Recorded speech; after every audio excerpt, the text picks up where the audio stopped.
What was that? What? It sounded like a shot. It can't have been.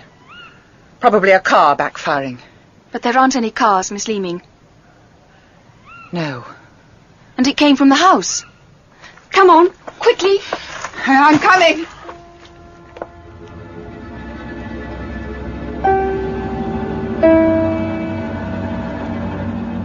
Through here. The study. No.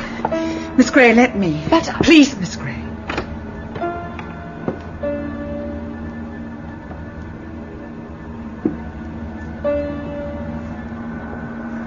He shot himself. I'd better phone the police.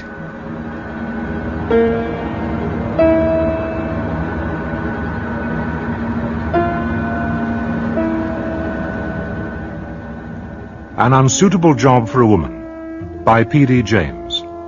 Dramatised by Neville Teller. With Judi Bowker, Anna Massey, Robert Lang and Maxine Audley.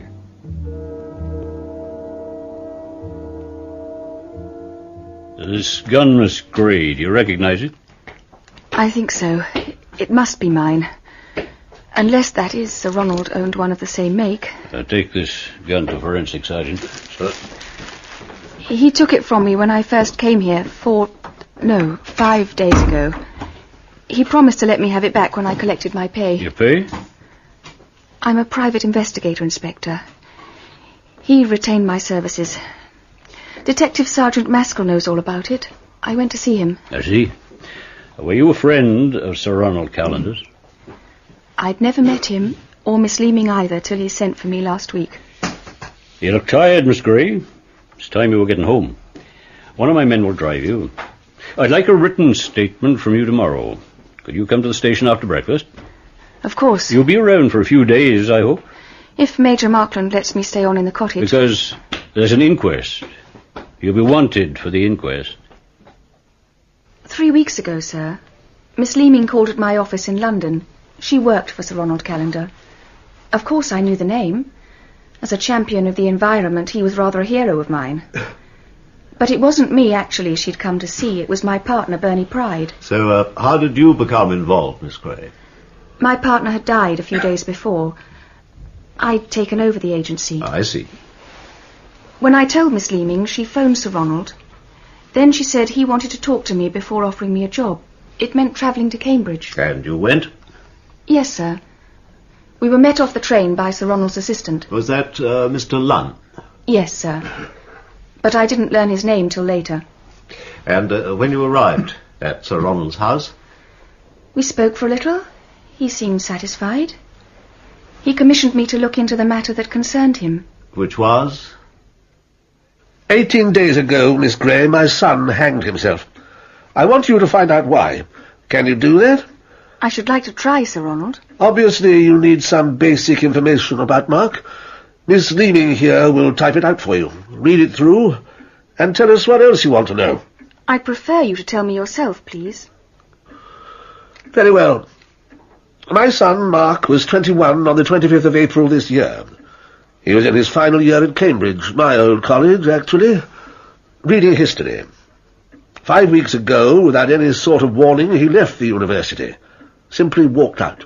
Where did he go? He took a job as a gardener. Worked for a Major Markland in a house called Summer Trees outside Duxford. Did he say why? Mark never explained why he did what he did. And then? 18 days later, he was found by Major Markland's sister hanging by the neck from a strap knotted to a hook in the sitting-room ceiling. The verdict at the inquest was that he took his life while the balance of his mind was disturbed. I knew little of my son's mind, but I reject that comfortable euphemism. He was a rational person. He had a reason for his action. I want to know what it was. Oh, this last always to know. It's only prying. If he'd wanted us to know, he'd have told us. Eliza, I'm simply not prepared to go on in this uncertainty. My son is dead. My son. If I'm in some way responsible, I prefer to know. If anyone else is responsible, I want to know that, too. Did he leave a note? He left a note, but not an explanation. It was found in his typewriter. Yes. Down the winding cavern we groped our tedious way, till a void, boundless as the nether sky, appeared beneath us, and we held by the roots of trees and hung over this immensity. But I said, if you please, we will commit ourselves to this void and see whether Providence is here also. You claim to be a detective, Miss Gray. What do you deduce from that? That your son read William Blake. Isn't it a passage from The Marriage of Heaven and Hell? So I am told. What else can you tell me? How do you mean, exactly? The ordinary things. Was your son in good health? Did he seem worried about his work or his love affairs? About money? Mark would have inherited quite a fortune from his maternal grandmother if he lived to 25. Meanwhile, I gave him an allowance, generous by any measure. On the day he left college, he transferred the balance back to my account. For the last 2 weeks of his life, I presume he lived on his earnings. As for his love affairs, well, he didn't confide in me, but if he had any, I would expect them to be heterosexual. Now, Miss Gray, will you tell the court what happened on the night Sir Ronald Callender died? I decided I didn't want to go on with the case. I'd found out nothing useful, and I'd come to think that what I was doing was wrong, that I was taking money for prying into Mark Callender's private life. I decided to tell Sir Ronald that I wanted to finish the case. I drove to Garforth House and got there about 10:30. I knew it was late, but I was anxious to get back to London the next morning. Miss Leaming showed me straight into the study. And how was Sir Ronald? He seemed tired and distracted. I tried to explain why I wanted to give up the case, but I'm not sure he was taking it all in. I said I only proposed to charge expenses, but that I'd like my gun back. He brushed that aside and said, "Tomorrow morning, Miss Gray, tomorrow morning." And then you left?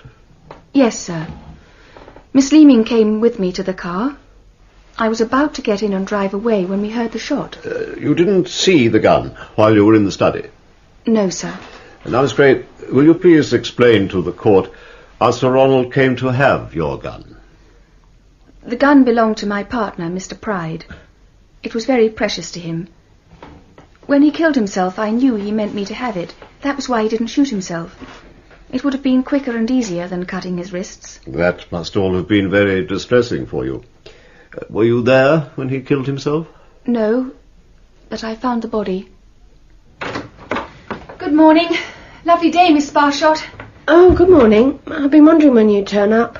I'm a bit worried about Mr. Pride. I think he's in the inner office, but he's very quiet, and the door's locked. Let me see.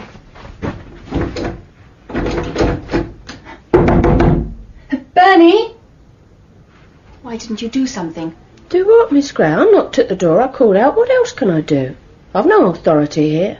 I'm only the temporary typist. After all, he's entitled to use his own office, I suppose. Besides, I'm not even sure he's there. He must be. The door's locked and his hat's here. I've got my own key somewhere in this bag. Oh, he's left a note on your desk. A note? Why didn't you say so? I'm sorry, partner. They've told me it's cancer, and I'm taking the easy way out. I've made my will, and it's with my solicitor. You'll find his name on the desk. I've left the business to you. Everything. Including all the equipment. Good luck, and thank you. Bernie. P.S. If you find me alive, for God's sake wait before calling help. I rely on you for this, partner. Did you know the gun wasn't licensed? No, sir, but I think I suspected it. I brought it to Cambridge with me mainly because I didn't want to leave it in the office. I meant to check up on the licence as soon as I got back. Of course I didn't expect ever to use the gun. It's just that this was my first case and Bernie had left it to me and I felt happier having it with me. I see. And how did Sir Ronald come to take it from you? It was on my first visit to Garforth House when Sir Ronald was showing me his son's bedroom. He was asking me about taking over the agency. He said, wasn't it a difficult and rather frightening job for a woman? I told him I wasn't frightened, but that I had Bernie's gun. It was then he made me hand it over. He said he didn't propose engaging someone who might be a danger to other people or herself. He took the gun and the ammunition. And what did he do with it? He took it out of the room with him. He didn't tell me where. He was only away for a moment. Then we went downstairs together. And the next time you saw the gun? It was on the floor, close to Sir Ronald's hand, when Miss Leaming and I found his body. I pointed out that it was late, but Miss Gray said she wanted to give up the case and get back to town. I showed her into the study, and she was with Sir Ronald for about 2 minutes. No more. I walked back to the car with her. Did you speak at all? Miss Gray said that Sir Ronald had asked her to call back in the morning for her pay. Miss Gray has testified that Sir Ronald seemed out of sorts, unable to concentrate. Can you account for that? I think so. About a quarter of an hour before she arrived, Sir Ronald had received a telephone call from the police to say that his lab assistant, Christopher Lunn, had been killed in a road accident. Sir Ronald was very distressed at the news. I see. Did you mention the accident to Miss Gray when she arrived? It didn't occur to me. Nor afterwards? No. We went straight out to the car. She was just about to get in when we heard the shot. At first I thought it was a car backfiring. Then Miss Gray realized it had come from the house, and we both ran back in. Sir Ronald was lying across his desk. The gun had fallen from his hand. You worked closely with Sir Ronald. Had he ever given you any idea that he might be contemplating suicide? Never. But Sir Ronald wasn't a man to show much emotion. All the same, he hadn't been himself since his son's death. Recently he'd been working very hard. I thought he was trying to blot out the tragedy. And then that night he took the news of Mr. Lunn's death rather badly. He'd been very fond of Mr. Lunn.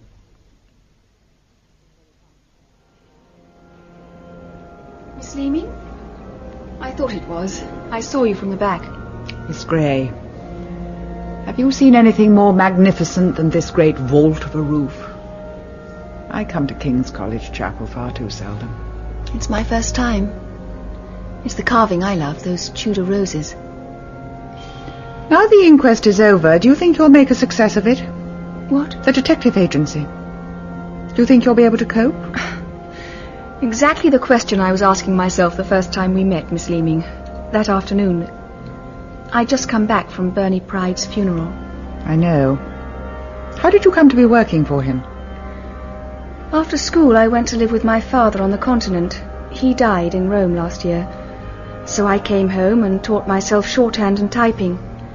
A secretarial agency sent me to Bernie. He let me help him on a few cases and then decided to train me. I agreed to stay on permanently. Your appearance that afternoon was something of a godsend.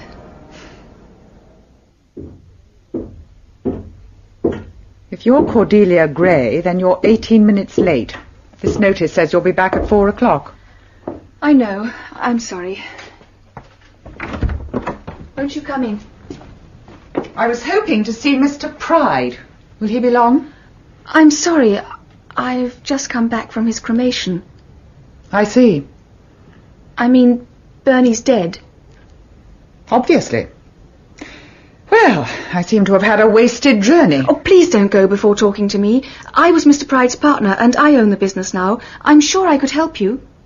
No one can help. However, that's beside the point.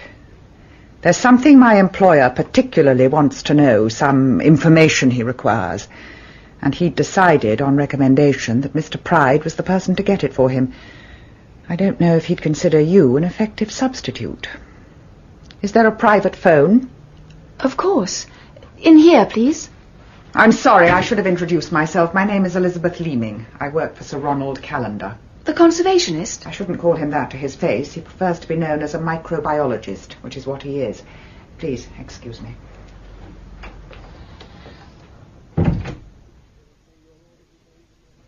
Miss Leaming tells me you're all that remains of Mr. Pride's detective agency. I've been expecting a burly ex-policeman, and I get you. I'm sorry. I'm not complaining. You might do very well. So, do you want the job? I'm here because your secretary said you might still wish to employ me. If she's wrong, I'll get back to London. I'm offering you the job, aren't I? Worry about your own responsibilities, Miss Gray, and I'll look after mine. We knew nothing about Mark. Nothing. So why wait until he's dead to start finding out? Precisely because he is dead. Can you tell me anything about his friends? They didn't come here often. 2 did turn up to the inquest and the funeral.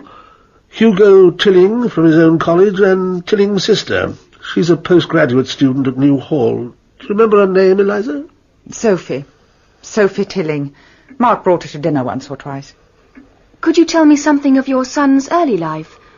Where was he educated? He went to pre-prep school when he was 5, and then to a prep school.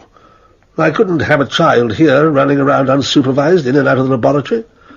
Later, at his mother's wish, she died when Mark was 9 months old, he went to a Woodard Foundation. My wife was what I believe is called a High Anglican, and she wanted the boy educated in that tradition. Is all this relevant?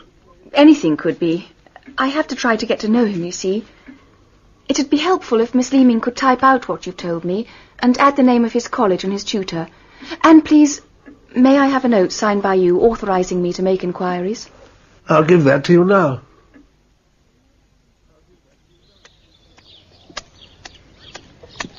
Oh, hello. Good morning. You must be about the church jumble. No, not the jumble.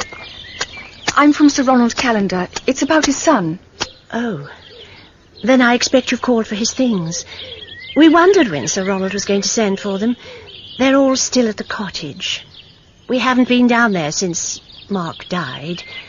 We called him Mark, you know. Well, he never told us who he was, which was rather naughty of him. It isn't about Mark's things. I want to talk about Mark himself. Sir Ronald has asked me to try and find out why his son killed himself. My name is Cordelia Gray. We haven't met before, have we? I don't think I know a Cordelia Gray. I'm Mrs. Markland. Perhaps you'd better come into the drawing room and talk to my husband and sister-in-law. Morning, Miss Gray. I'm Major Markland. Oh, and this is my sister, Eleanor. How do you do? How do you do? Yes, right. Now, what can we do for you?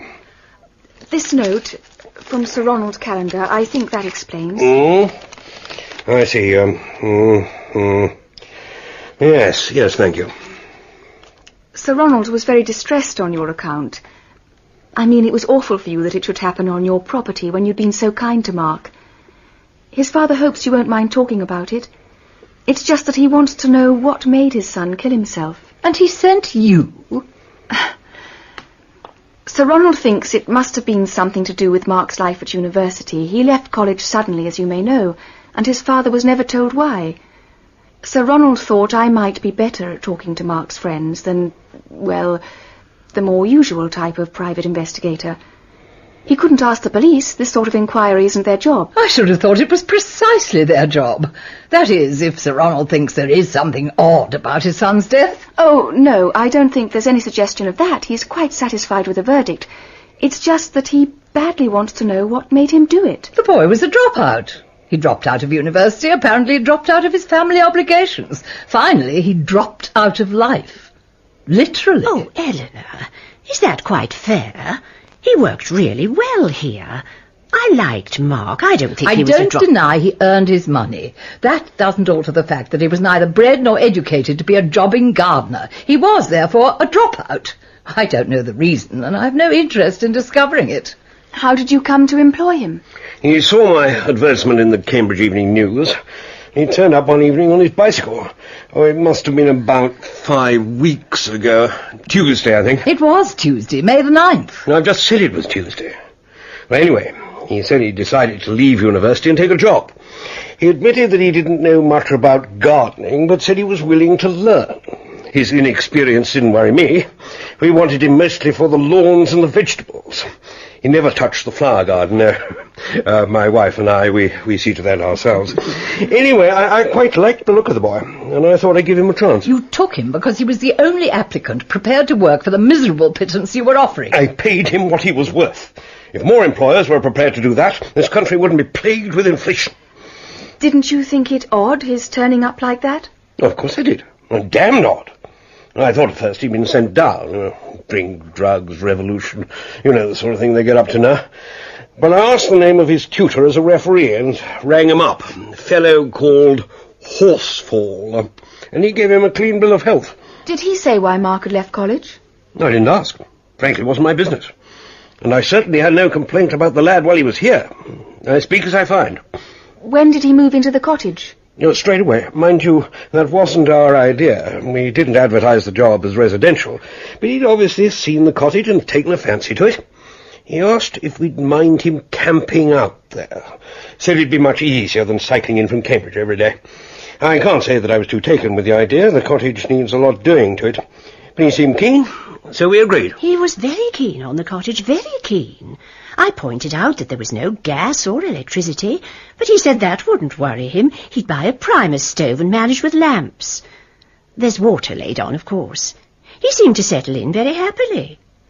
We never actually visited him, but as far as I could see, he was looking after himself perfectly well. I liked the boy. He was always working hard when I was in the garden. I wonder if I might have a look at the cottage. I'll come with you now. The grounds at Summertrees were spacious. After the formal rose garden, we came to the kitchen garden, with evidence of Mark's work in the weeded rows of lettuce and cabbages, the patches of dug earth. Finally, we passed through a gate into a small orchard of old and unpruned apple trees. At the furthest end was a wicket gate, and beyond it a thick bramble hedge, dark and impenetrable. We had to bend low to avoid catching our hair on its tangled tentacles. Once free of this barrier, I lifted my head and blinked in the bright sunshine. It was delightful. In the short time he had lived there, Mark Callender had created a little oasis of order and beauty out of chaos and neglect. Old flower beds had been discovered. The stone path had been scraped free of moss. A minute square of lawn to the right of the cottage had been cut and weeded. On the other side, a patch about 12 feet square had been partly dug. The fork was still in the earth, driven deep about 2 feet from the end of the row. We stood together, contemplating the dug earth. Then we moved to the back door and went in. In the middle of the room stood a wooden-topped table, its surface scarred with much scrubbing. 2 immense beams, blackened with age, ran across the ceiling. In the middle of one was fixed a steel hook. I was the one who found him, you know. He hadn't come to the kitchen for the day's orders, so after breakfast I walked down here to see if he'd overslept. Was the door locked? No. I knocked, but there was no reply, so I pushed it open. He was hanging from that hook, with a leather belt round his neck. He was wearing his blue cotton trousers, the ones he usually worked in, and his feet were bare. That chair was lying on its side on the floor. I touched his chest. He was quite cold. He was obviously dead, and I thought it better to wait till the police arrived. But I did pick up the chair so that it supported his feet. Quite irrational, I know, but I couldn't bear to see him hanging there without relieving the pressure. I think it was very natural. Did you notice anything else about him? About the room? There was a half-empty mug of coffee on the table and a great deal of ash in the grate. It looked as if he'd been burning papers. His typewriter was where you see it now. The suicide note was in it. I read it. Then I went back to the house and told them what had happened. Then I rang the police. Please tell me about him. What is there to tell? He worked from 8:30 to 6, with an hour for lunch and half an hour for tea. In the evenings, once the light had faded, he used to read or type at that table. I could see his head against the lamplight. I thought Major Markland said you didn't visit the cottage. They don't. It holds certain embarrassing memories for them. I do. My fiancé and I used to spend a great deal of time here before the war when he was at Cambridge. He was killed in 1937, fighting the fascists in Spain. I'm sorry. Mark's girlfriend visited him once, you know. At least I suppose she was his girlfriend. It was 3 days after he started work. What was she like? Oh, beautiful. Very fair, with a face like a Botticelli angel. Smooth, oval. Unintelligent. She was foreign. French, I think. She was also rich. How could you tell that, Miss Markland? Because she spoke with a foreign accent, because she arrived driving a white Renault, and because her clothes weren't cheap, and because she walked up to the front door and announced with that confident arrogance one associates with the rich that she wanted to see him. And did he see her? He was working in the orchard at the time. I took her down to him. He greeted her calmly enough and took her back to the cottage to wait until he'd stopped work. He didn't introduce her, and I went back to the house before he had a chance to. I didn't see her again. Miss Gray, am I right? Are you thinking of living here for a time? Will they mind? I didn't like to ask in case they said no. Oh, they won't care. But do you mind? No, I don't mind. And I shan't worry you. You've taken this job for money, of course. Keep it that way. It's unwise to become personally involved with another human being. When that human being is dead, it can be dangerous as well as unwise. I was glad to see her go. I was impatient to examine the cottage outside and in. This was where it had happened. This was where my job really began. I walked round the outside. The back was very tidy. A clean outside privy, a garden shed with tools methodically arranged. In contrast, the front was a wilderness. It was amid this profusion of weeds that I made my first odd discovery. It was the crumpled page from a magazine, and one glance told me what sort of magazine. The photograph showed a female, nude except for boots, her back to the camera, bending forwards. The date at the top of the page was very recent. The magazine, or at least the picture, must have been brought to the cottage while Mark was there. On the west side of the cottage I found something else. Hidden behind a clump of elder bushes was a small well, about 4 feet in diameter, closely fitted with a domed lid.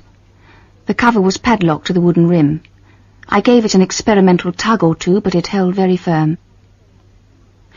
Inside the cottage I was intrigued to find a heavy pot on the burner, brim full of mouldy stew.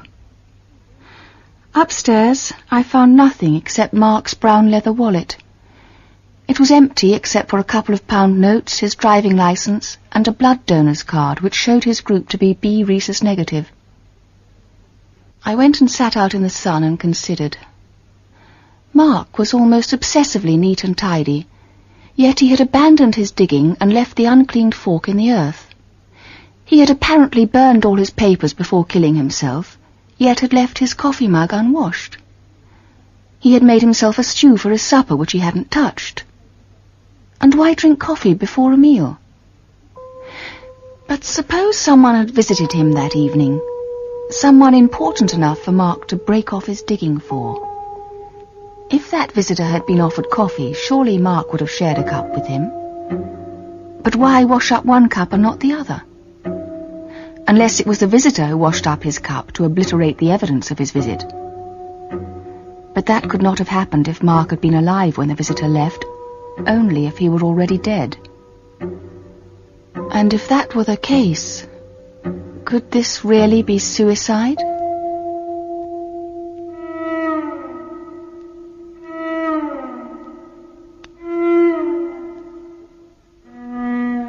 Sir Ronald's privilege, Miss Gray, but he said nothing to me about not being satisfied with the verdict. Oh, I don't think the verdict's in question, Sergeant Maskell. He doesn't suspect foul play. If he did, he'd have come to you. I think he wants to know what made his son kill himself. Scientific curiosity, if you like. And Mark's private miseries aren't really the police's problem, are they? They could be. For example, say he killed himself because of blackmail. But there was never any suggestion of that. Sergeant Maskell, could I ask you something? Are you satisfied, you personally, that he did kill himself? Now, why should you ask that, Miss Gray? I suppose because of the trouble you took. I've spoken to Miss Markland, and I've read the newspaper accounts of the inquest. You called in a forensic pathologist. You had the body photographed before it was cut down. You analysed the coffee left in his mug. Miss Gray, I treated the case as a suspicious death. That's my usual practice. This time the precautions proved unnecessary, but they might not have been. But something worried you. Something didn't seem right. Oh, it seemed straightforward enough. We get more than our share of suicides in Cambridge, you know, and this was typical. Lonely young man throws up his studies and drops out. 3 weeks later he's dead. No signs of a struggle, and a suicide note in his typewriter, and much the kind of note you'd expect. Admittedly, he took the trouble to destroy all his papers while leaving the garden fork dirty and the digging half completed, and he bothered to cook himself a supper but didn't eat it. But all that proves nothing. People do behave irrationally, particularly suicides. Now, none of that worried me. It was the knot. The knot? Yeah. Ah, How would you use this to hang yourself, Miss Gray? Is this... That's what he used. Obviously it's meant as a strap, but Miss Leaming testified that he used to wear it wound 2 or 3 times round his waist as a belt. Well, Miss Gray? Well, first of all, of course, I'd slip the tapered end through the buckle end to make a noose. I'd put it round my neck, stand on a chair, and put the other end over the hook. I'd pull it up fairly tight, make 2 half hitches to hold firm. Then, I suppose, I'd pull hard on the strap to make sure the knot didn't slip and the hook would hold. Then I'd kick away the chair. Look at that. That's a picture of the knot. That is odd. He'd never have been able to tie that knot with his hands above his head. No one could. A great loop like that with a bowline. The only way would be to make the noose first. Pull it till the strap fitted his neck like a collar, and then tie the bowline. Then he'd have got on the chair, put the loop over the steel hook, and kicked the chair away. Look, this one of the corks shows you what I mean. Oh, Lord. Yes, I see. Barely 4 inches of strap between his neck and the knot. Your way's the only way he could have done it. If he did. But suppose someone else pulled a noose round his neck and then strung him up. He'd be heavy, a dead weight. In that case, wouldn't it be easier to make the knot first and then hoist him onto the chair? Having first asked him to hand over his belt. Why use the belt? The murderer could have strangled him with something else. Or there are other ways. A thin plastic bag dropped over his head and held tight against his face. I can see you'd be a resourceful murderer, Miss Gray. Yes, it's possible. But we found no sign of a struggle. But what if he were drugged first? I thought of that. That's why I had the coffee analysed. But he wasn't. The post-mortem confirmed that. How much coffee had he drunk? Oh, about half a mugful. And he died immediately afterwards, sometime between 7 and 9 p.m. Wasn't it odd that he drank coffee before his meal? There's no law against it. Anyway, we don't know when he intended to eat his supper. You can't build a murder case on the order a man chooses to take his food. There was nothing else? The note? Prints on the typewriter? Nothing. So, in the end, you accepted it was suicide? In the end, I accepted there was no possibility of proving otherwise. But you had a hunch. My partner used to tell me that his old CID colleague, Superintendent Dalgleish, do you know him? Always backed his hunches. Ah, well, that's the Met for you. They can afford to indulge themselves. If I backed all my hunches, I'd get no work done. It's not what you suspect that counts in the end, it's what you can prove. May I take the suicide note and the strap? Oh, why not? No one else seems to want them. Here. Down the winding cavern we groped our endless way, but I said, if you please, we will commit ourselves. Oh, that's odd. What? Oh, nothing. At least Mark Callender must have been an experienced typist. This was done by an expert. Well, maybe he was. We'd nothing to compare it with. All his papers had been burnt. Oh, there was one intriguing detail. He may have been with a woman on the day he died. The pathologist found the merest trace of purple-red lipstick on his upper lip. He thought it was by Blake, but everyone knows it's John Donne. Excuse me, Hugo and Sophie Tilling? The college porter said I'd find you out here in the gardens. I'm Hugo.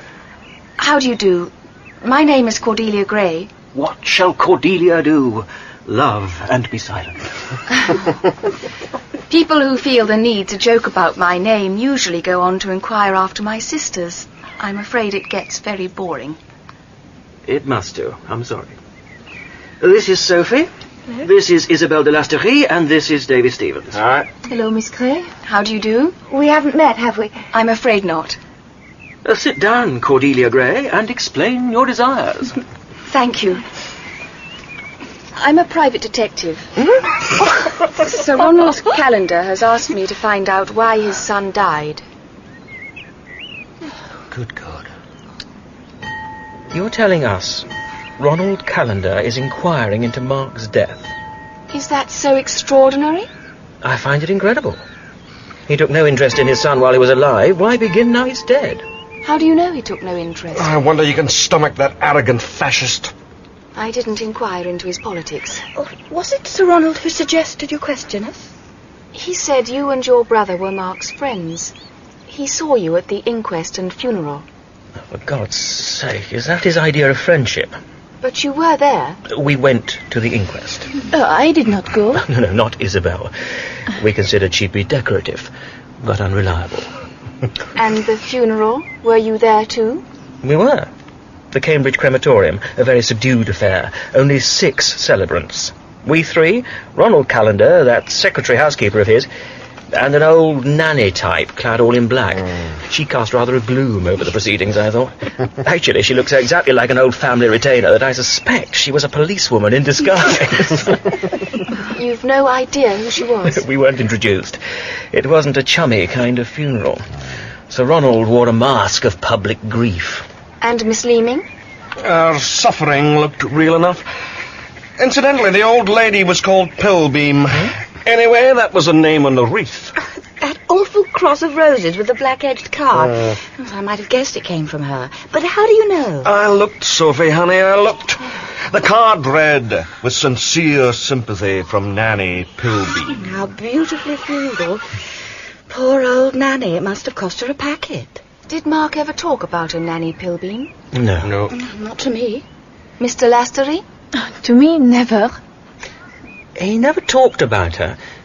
But now I rather think I did see her once before the funeral. Really? On Mark's 21st birthday, about 6 weeks ago.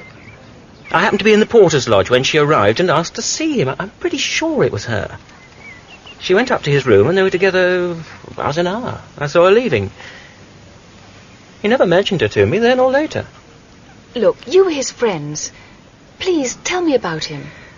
Mark was a very private person. I'm not sure how far any of us knew him. He was quiet, gentle, self-contained. He was very kind. He cared about people. He was sweet. He was sweet. And he's dead. There you have it. None of us saw him after he chucked college. He didn't consult us before he left, and he didn't consult us before he killed himself. He was, as my sister has told you, a very private person. I suggest you leave him in his privacy. Someone almost certainly visited him at the cottage on the night he died. I intend to find out who that person was. Well, it wasn't any of us. We were all in the second row of the dress circle at the Arts Theatre watching Pinta. And it wouldn't be difficult to prove it. We must be going. Up you get. Are you going back to college, Hugo? Yes, eventually. Why not tell that arrogant bastard Pa Callender to go to hell and leave his son in peace?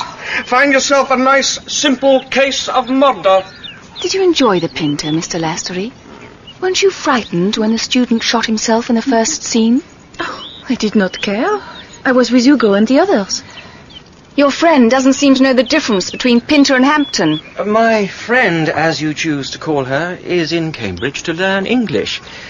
So far, her progress has been, what shall I say, erratic. One can never be certain how much Isabelle has understood. I don't mind talking about Mark, if you think it'll help. Come round to my house this afternoon, if you like. Say 2 o'clock. Davy and I are going on the river later. You can come too. Where do you live? 57 Norwich Street. Don't be late. Hello? Oh, it's you. Oh, come in. Davy's gone to buy some food for the picnic. What a lovely house. Thank you. Is it yours? Yes. Our grandmother died 2 years ago and left Hugo and me some money. I used my share as a down payment. Hugo spent all his on laying down wine. I suppose that says something about us. I suppose so. You don't like my brother, do you? Not very much. I thought he was rather rude to me. He didn't mean to be. That's rather worse, isn't it? Rudeness should always be intentional. Otherwise, it's just insensitivity. Hugo's not at his best when Isabelle's around. She has that effect on him. Was she involved with Mark? Oh, you'll have to ask her, Cordelia. But I shouldn't think so. They hardly knew each other. Mark was my lover, not hers. Ah. I thought I'd better get you here to tell you myself, since someone's bound to, sooner or later. We were lovers for almost the whole of last year. It ended just after Christmas, when I met Davy. Were you in love? I'm not sure. Mark needed to believe himself in love, and I'm not sure I know what the word means. I suppose I only meant, were you fond of each other, and did you like going to bed together?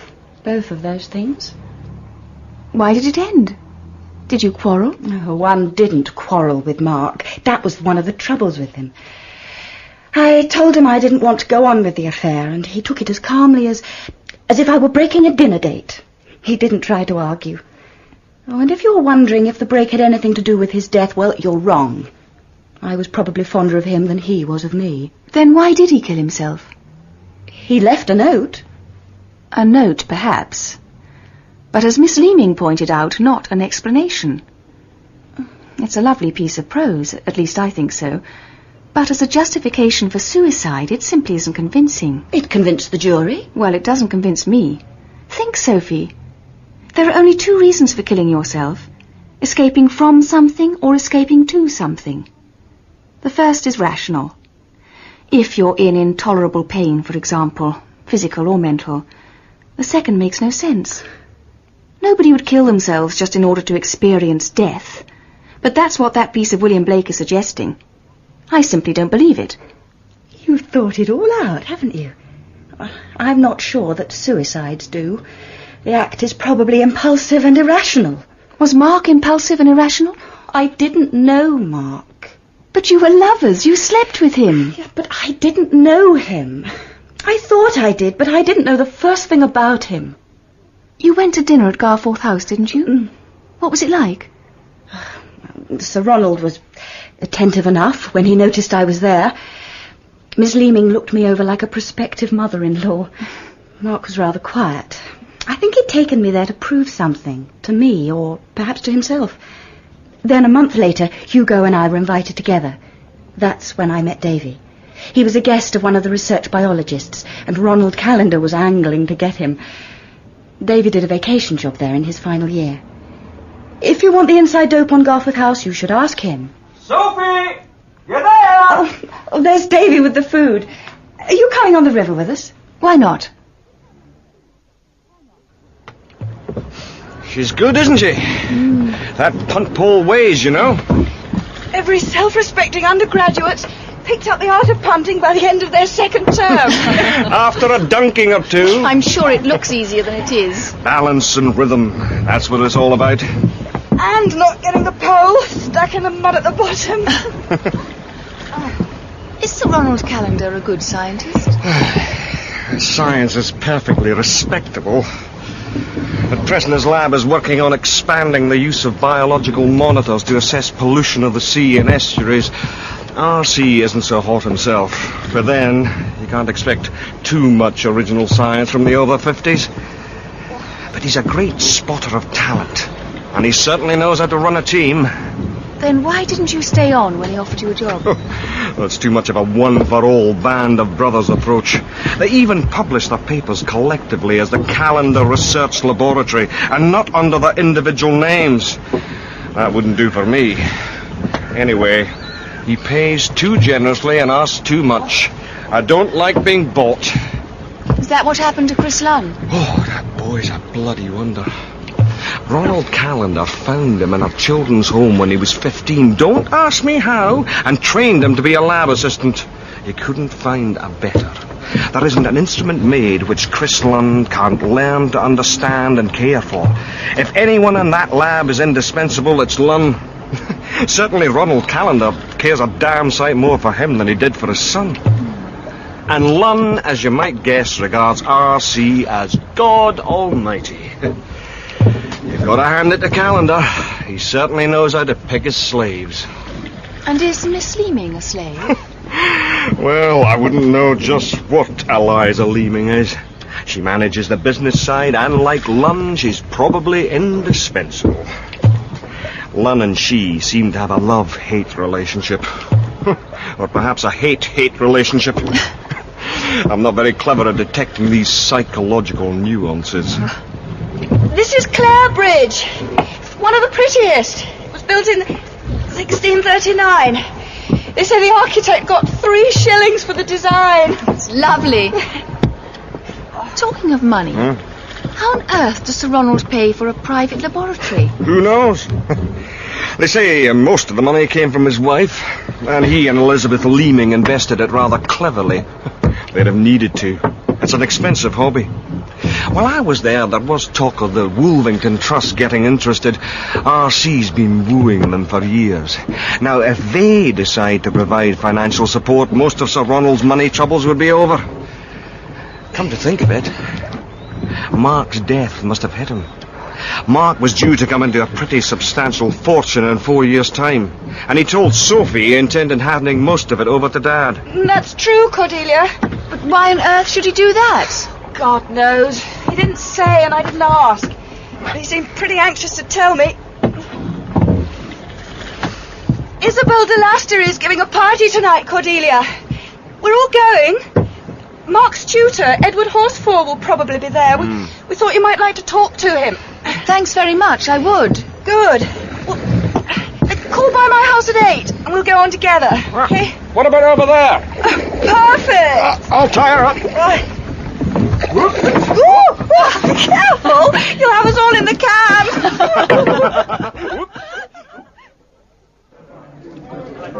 But that's a Renoir. Yes. Don't sound so shocked, Cordelia. It's only a small Renoir. Isabelle asked Papa for a picture for her sitting room. You didn't expect him to provide a print, did you? Would Isabelle have known the difference? Oh, yes. If there's one thing Isabelle can recognise, it's an expensive object when she sees one. I was determined to speak to Isabelle alone during the evening, but I could see it wouldn't be easy. I decided to explore the house. On my return, I overheard an interesting exchange. But if Sir Ronald is paying her to find out about Mark, why cannot I pay her to stop? Darling Isabelle, not everyone can be bought. Really? Actually, I quite like her, even if it is an unsuitable job for a woman. We all like her. The question is, how do we get rid of her? Oh, Cordelia! I'm so pleased you've come. Hugo, do you think you could get me another glass of wine? Of course. White, wasn't it? Thank you. Isabelle, I need to know what you know about Mark. But I wasn't there when he did it. When who did what? When Mark killed himself, I wasn't there. But you were there some days earlier, weren't you? You called at the house and asked for him. Miss Markland saw you. Yes, I went to see Mark. They gave me his address at the college lodge. Why? Why did you go? I went to visit him. Was he your lover? No, Mark was never my lover. Then what happened that afternoon? I waited for him at the cottage till he finished his work. Then we had tea with funny mugs. After that we went for a walk and then we had supper. Mark made a salad. And then?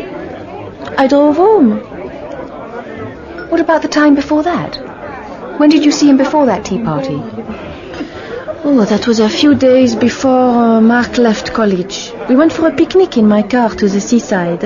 But first we stopped at a town, St. Edmund's Town, is it? And Mark saw a doctor. Why? Was he ill? Oh, no, he was not ill. And he did not stay long enough for, an examination. He was in the house a few minutes only. I waited for him in the car. Did he say why he went there? No, but I do not think he got what he wanted.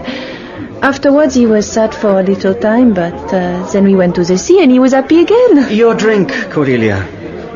Cordelia wanted to talk to me about Mark. No doubt. You told her, I hope, that you spent one day with him motoring to the sea and one afternoon and evening at Summertrees and didn't see him after that. Mm-hmm. She told me. She was practically word perfect. I think she's safe to be let out on her own now. You shouldn't be sarcastic, Cordelia. It doesn't become you.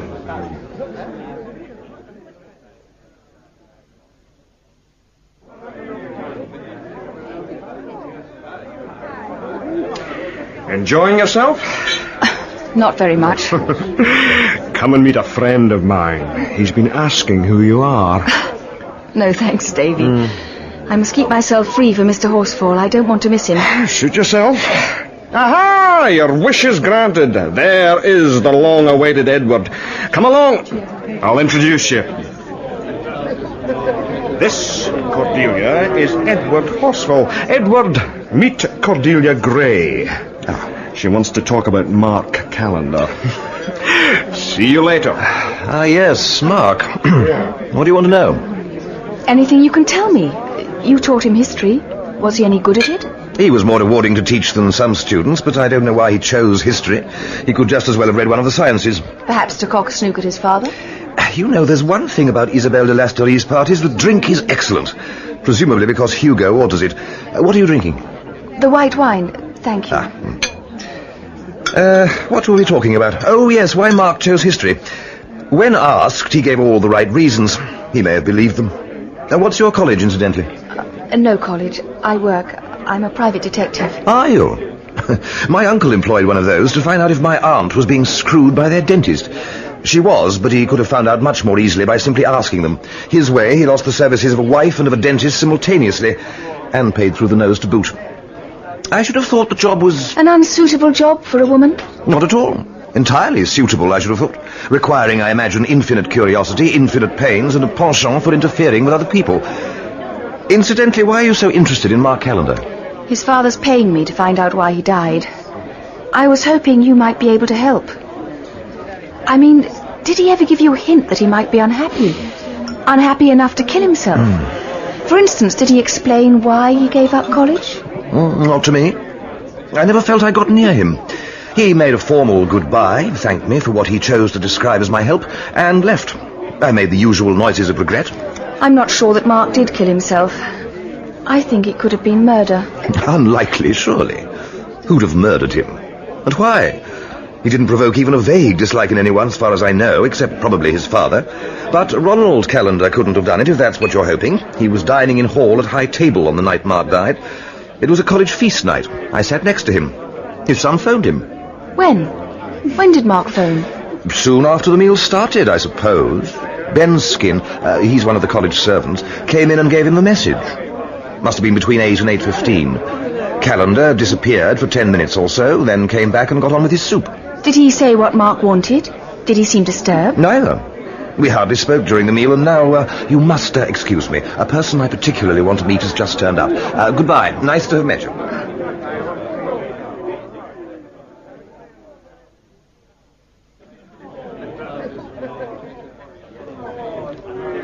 Look, Hugo, I want to talk to one of the servants at your college, Benskin. Would he be there tonight? He may be. He's one of the few who live in college. But I doubt you'd winkle him out of his lair on your own. If it's all that urgent, I'd better come with you. As you can see, Sir Ronald has asked me to inquire into his son's death. So he says, miss, thank you. How can I help? I'm told that on the night he died, Mr. Mark Callender phoned the college, and that you passed a message to Sir Ronald, who was dining at high table. No, that's not quite right, miss. How do you mean? When I took the message, I thought it was Mr. Callender calling, but I was wrong. I made a mistake. It wasn't Mark. How did you find out, Mr. Benskin? Sir Ronald himself told me, miss. I saw him in college a few days after his son's death.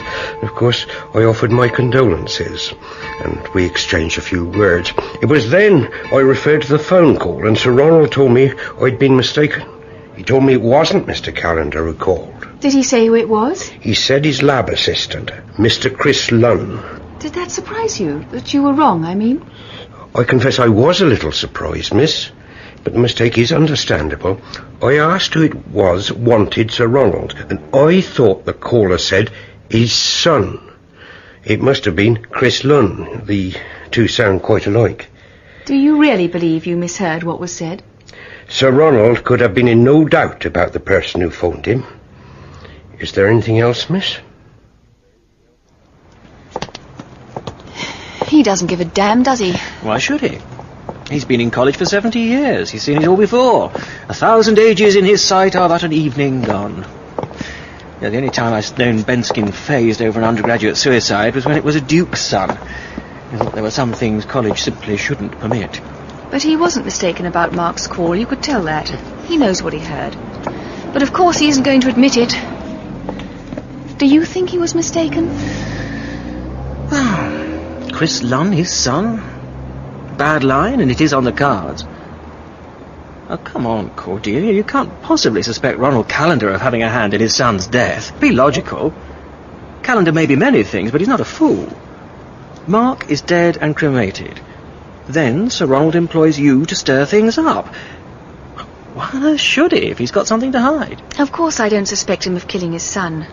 But he doesn't know how Mark died, and that he desperately needs to know. That's why he's taken me on. I could tell that at one interview. I couldn't be wrong about that. But I don't understand why he should have lied about the phone call. Well, perhaps Mark asked for help. Perhaps an urgent visit which Dad refused. You can imagine it. "Don't be ridiculous, Mark. I'm dining at high table with the master. Pull yourself together." Only that wouldn't sound so well in open court. It's not for me to add to Sir Ronald's distress, but it is perhaps unfortunate that he chose to ignore what was obviously a cry for help. Had he left his meal immediately and gone to his son, this brilliant young student might still be alive today. Cambridge suicides, I've noticed, are always brilliant. I'm still waiting to hear of the student who killed himself just before being kicked out. But Mark died between 7 and 9 that night. Why should Sir Ronald go out of his way to say it wasn't Mark who called? That phone call is his alibi. He wouldn't see it like that. He doesn't need an alibi. If you know you're not involved and the question of foul play never arises, you don't think in terms of alibis. It's only the guilty who do that.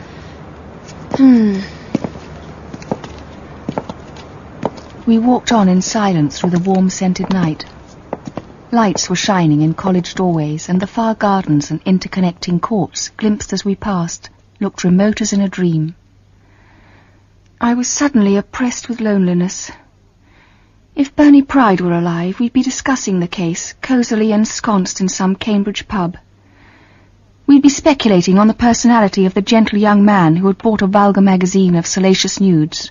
Or had he? And if not, how had it come to be in the cottage garden? We'd be discussing a father who lied about his son's last phone call, speculating about an unclean spade, earth left undug, an unwashed coffee mug, a quotation from Blake. We'd be talking about Isabelle, who was frightened, and Sophie, who was surely honest, and Hugo, who knew something he wasn't telling. As it was, I said good night to Hugo, walked back to Sophie's house, collected my car and drove to the cottage. I was tired when I arrived. The night was dark, and I felt in my bag for my torch and followed its bright pool round to the back door. By its light I fitted the key into the lock and stepped inside. The torch made erratic patterns of light on the tiled floor. Suddenly, I don't know why, my hand jerked upwards and the torch shone full on the thing that hung from the hook in the ceiling. It was the bolster from my bed, tied at one end so that a grotesque and bulbous head was created. The other end was stuffed into a pair of Mark's trousers. As I stared in fascinated horror, a breeze from the open door caught it, and as if twisted by a living hand, it swung slowly round and round.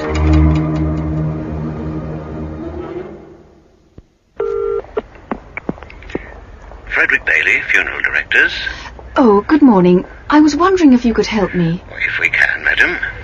I've come up to Cambridge for a funeral, and I'd like to send a rather special wreath. But I'm afraid I don't know any florists in the city. Could you recommend any who specialise in wreaths? Well, there are a fair number of florists in Cambridge, madam, and they all put up a wreath for you. But I know just the firm you want. They provide most of the really good wreaths for our interments. Very nice class of wreath indeed. That sounds just what I'm after. Could you give me the details? Yeah, well, they're called Forget-Me-Not, and they're at 109 Anglia Road. I'm sure you'll get what you want from them. Can I help you? Oh, I hope so. I'm from Sir Ronald Callender of Garforth House. His son was cremated on the 3rd of June, and their old nurse sent a wreath, a cross of red roses. Sir Ronald has lost her address and very much wants to write to her. The name is Pilbeam. But Sir Ronald's already got the information. Another lady called 3 or 4 days ago. I looked out the details for her. Good gracious. A bit of a mix-up. He doesn't seem to have got them. Still, I'm going straight back to Garforth House, so if you'd be so kind... Oh, this is it. The card was inscribed from Nanny Pilbeam, but the order was placed by Mrs. Goddard of Lavender Cottage, Ickleton. 1 cross, 4 feet long, in red roses. Thank you. Thank you very much indeed.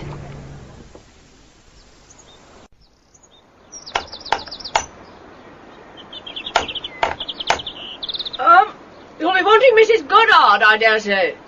That's right. Can you tell me where I can find her? She'll be over at the graveyard, I don't doubt. Usually is, this time of a fine morning. The cemetery on the Hingston Road. Can't miss it.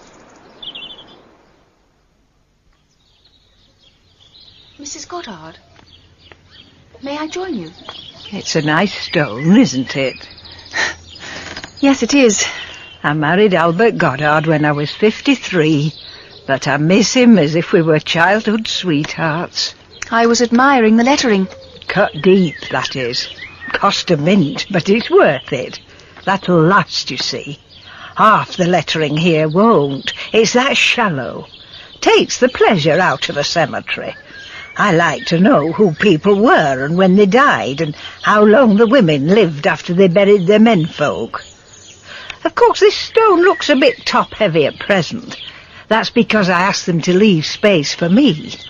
Also to Annie, his wife, who departed this life, and then the date. That'll even it up nicely. I've left the money to pay for it. What text were you thinking of having? Oh, no text. At rest will be good enough for both of us. We shan't be asking more of the good Lord than that. That cross of roses you sent to Mark Callender's funeral was beautiful. Oh, did you see it? You weren't at the funeral, were you? Yes, I was pleased with it. They made a nice job of it, I thought. Poor boy, hadn't much else, had he? So you knew Mr. Mark. Would you be his young lady, perhaps? No, not that. But I care about him. It's odd he never talked about his old nanny. Oh, but I wasn't his nanny, my dear. Or at least only for a month or 2. No, I was nanny to his dear mother. But you visited Mark on his 21st birthday. Oh, so he told you that, did he? Oh, I was glad to see him again after all those years. But I wouldn't have pushed myself on him. It wouldn't have been right, his father feeling as he did. No, I went to give him something from his mother. Something she'd asked me to do when she was dying. Do you know, I hadn't seen Mr. Mark for over 20 years, but I knew him at once. He had a great look of his mother about him, poor boy. Could you tell me about it? It's not just curiosity, it's important for me to know. Important, is it? Well, I don't know why it should be. It's all in the past now. She's dead, poor lady, and so is he. All that hope and promise come to naught. I haven't spoken to anyone else about it, but then who would care to know? Tell me about Mark's mother. She was a Miss Botley, Evelyn Botley. I was an under-nursemaid in the household before she was born. There was only little Harry then. He was killed in the war on his first raid over Germany. His dad took it very hard. There was never anyone to match Harry. Oh, poor Miss Evie. The master, he never really cared for her. The mistress died when she was born, and that may have made a difference. People say it does, but I've never believed it. If you ask me, it was just an excuse for not taking to the child to say she killed her mother. Yes. I know a father who made it an excuse too. But it isn't their fault. We can't make ourselves love someone just because we want to. More's the pity, my dear, or the world would be an easier place. But his own child, it's not natural. Did she love him? Well, how could she? You won't get love from a child if you don't give love. What happened to her? How did she meet Sir Ronald Callender? Oh, he wasn't Sir Ronald then, my dear. Oh, dear, no. He was Ronnie Callender, the gardener's son. They lived at Harrogate, you see. Oh, such a lovely house they had. When I first went into service there, they had 3 gardeners. I remember Ronnie Callender well. A good-looking lad, but he kept his thoughts to himself. He was clever, that one. Got a scholarship to the grammar school and did very well. And Evelyn Botley fell in love? Well, she may have done, my dear. What there was between them, who can tell? Then the war came and he went away. They met again in London, as people did in the war, and the next thing we knew, they were married. And came to live here, outside Cambridge? Oh, not till after the war, when he went up to the university. He got a grant because he was ex-service. She had some money from her father, and they bought the house he lives in now. Of course, he's done a lot to it since. Her father used to come and stay from time to time. She used to dread his visits, poor darling. He was looking for a grandchild, you see, and one didn't come. And then Mr. Callender finished at the university and got a job teaching. He wanted to stay on at the college and be a don or something like that, but they wouldn't have him. He used to say it was because he had no influence, but I reckon it was because he wasn't clever enough. And then Mark was born? Yes, on the 25th of April, 1951, 9 years after they were married. He was born in Italy. Mr. Botley was that pleased when she became pregnant he increased their allowance. And then they spent a lot of time in Italy. Oh, my lady loved Italy. Always had. And I think she wanted the child to be born there. That's why she went out there in the last month of her pregnancy. I went to visit her about a month after she came home with the baby, and I've never seen a woman so happy. Oh, he was a lovely little boy. But why did you visit her? Weren't you living and working there? No, my dear, not for some months. She wasn't at all well in the early days of her pregnancy. So strained and unhappy you'd never believe. And then one day, Mr. Callender sends for me and tells me she's taken against me and that I'll have to leave. Well, I wouldn't have believed it. But when I went to her, she just puts out her hand and says, "I'm sorry, Nanny. I think it would be better if you went." Did you take it badly? Oh, I've lived long enough to know pregnant women have strange fancies. I thought she'd ask me to come back afterwards, and so she did, but not living in. I took a bed sit in the village. It worked very well, really. I gave 4 mornings a week to my lady, and the rest to other ladies in the village. I didn't see her often during her pregnancy, but we did meet once in Cambridge. She was very heavy, poor dear, dragging herself along.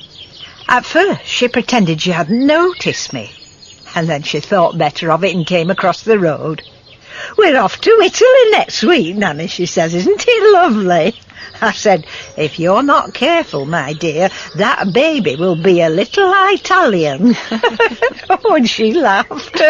It seemed as though she couldn't wait to get back to the sun. And what happened after she came home? Dead before the year was out, my dear. She was never very strong and she caught flu. I helped look after her, and I'd have done more, but Mr. Callender took over the nursing himself. He couldn't bear anyone else to be near her. We had only a few minutes together just before she died, and it was then she asked me to give her a prayer book to Mark on his 21st birthday. "Wrap it up carefully and take it to him when he comes of age. You won't forget, will you?" Oh, I can hear her now. "Oh, I'll not forget, my darling," I said. "You know that." And then she said a strange thing. "If you do, or if you die before then, or if he doesn't understand, it won't really matter. It'll mean that God wants it that way." Yes, that is strange. And what happened when you gave it to Mark? Oh, we chatted. He was full of questions about his mother. Things I'd have thought his father would have told him. Then a few days later he came to see me and asked the name of the doctor who treated his mother. Well, I told him it was old Dr. Gladwyn. They'd always used him. I think it's a pity. He was 70 then and never really reliable. Drink, you know. But I expect he's gone to his rest long since, poor man. Anyway, I told Mr. Mark the name and he wrote it down. Then we had tea and a little chat and he left. I never saw him again. And no one else knows about the prayer book? Oh, no one in the world, my dear. Miss Leaming saw the florist's name on the card and asked them for my address. She came here the day after the funeral to thank me for attending, but I could see it was only curiosity. Of course, I didn't say anything. I never liked her, truth to tell. I'm not saying there was anything between her and Mr. Ronald. Not while Miss Evie was alive, anyway. She lived in a flat in Cambridge and kept herself to herself. She was teaching English at a local school. Miss Leaming has a degree in English? Oh, yes. She wasn't trained as a secretary. She gave up teaching when she started working for Mr. Callender. Of course, it wasn't until after Miss Evie died and he got the money that he set up his own laboratory. So you didn't stay on to care for the baby? No, I wasn't wanted. His father made it plain he didn't like me to see the child, and after all, a father has his rights. But now Mark's killed himself and we've all lost him. Yes, but as to killing himself, I don't think he did. I don't remember much of my journey back to the cottage. I drove fast, concentrating on the road ahead, trying to control my rising excitement. The cottage looked and smelt just as I'd left it. I'd almost expected to find it ransacked, and the white leather-bound book of Common Prayer on the window shelf gone. But I saw that the white spine was still there among the taller and darker covers. I opened it, hardly knowing what I expected to find. But there was nothing. The only inscription, to Evelyn Botley from her godmother in 1936, could have no possible relevance. Disappointed, I put the book into my bag and drove into Cambridge. Once there, a few minutes' research in the public library soon restored my spirits. A long shot had paid off. Still on the medical register, though now well over 90, was a Dr. Gladwyn of Bury St. Edmunds. Of course he's in. Where else would he be? He's in here. You better come through. This way. Thank you. Thank you very much. There he is. See what you make of him. Dr. Gladwyn? Dr. Gladwyn, I wanted to talk to you about a patient. It was a long time ago. Mrs. Callender. Do you remember Mrs. Callender of Garforth House? Go on, ask him. It's all in his head, you know. That's what he used to tell me. I'm not one for records and notes. It's all in my head. Fat lot of use his head is to him now. What happened to his medical records when he gave up his practice? Did anyone take them over? That's what I just told you. There never were any records to speak of. And it's no use asking me. I was only good enough to be his nurse, before and after he married me. Still am. He never confided in me. I told the boy that too. The boy? Mark Callender. He came here asking about his mother. Then about 10 days later we get the other one calling. What other one? Walked in as if he owned the place. Wouldn't give a name, but I've seen his face somewhere. He comes in, marches up to the doctor and says, "Good afternoon, Gladwyn," as if he's talking to a servant. I ask you. Then he bends down and looks at him. Eye to eye they were. Then up he stands, says good day and leaves. Oh, we're getting very popular, we are. Any more of you and I'll be charging for the show.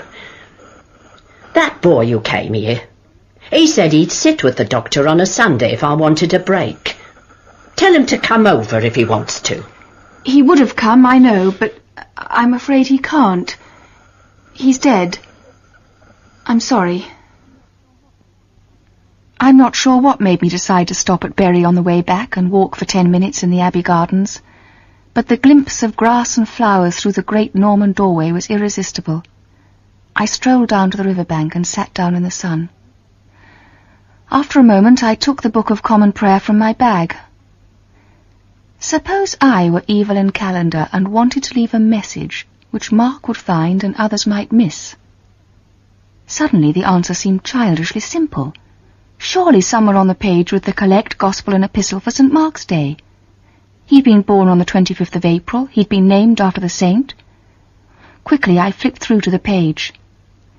And there I found what I was looking for. A small pattern of hieroglyphics so faint that the mark on the paper was little more than a smudge.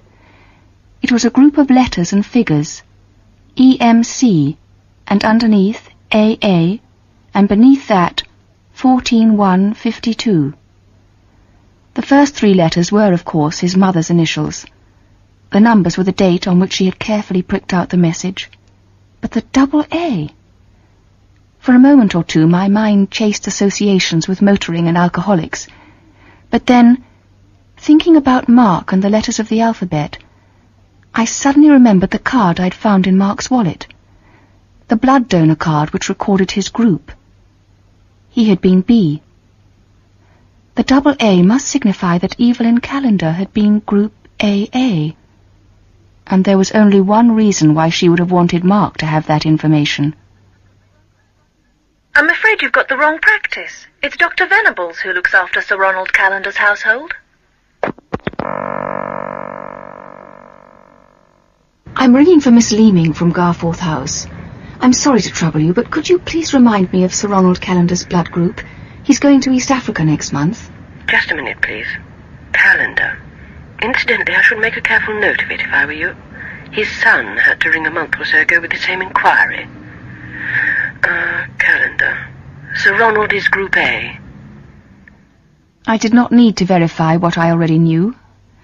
A man and a woman whose blood groups are A cannot produce a B group child. I went to bed that night restless with excitement, but too mentally exhausted to tease out the tangle of conjecture at the back of my mind. I had no theory to explain the mystery of Mark's birth, Isabelle's terror, Hugo and Sophie's secret knowledge, Miss Markland's obsessive interest in the cottage, the oddities and uncertainties which surrounded Mark's death. After a while, though, I relaxed and eventually fell asleep. Suddenly I was awake, eyes wide open in the half-darkness. Someone was outside the cottage. I wriggled out of my sleeping bag and stole to the window. Almost hidden by the high hedge was Isabelle de Lastery's Renault, and coming slowly up the path with Isabelle was Hugo Tilling. I crept downstairs, silently unlocked the back door, and hardly daring to breathe, waited in the shadows at the foot of the stairs.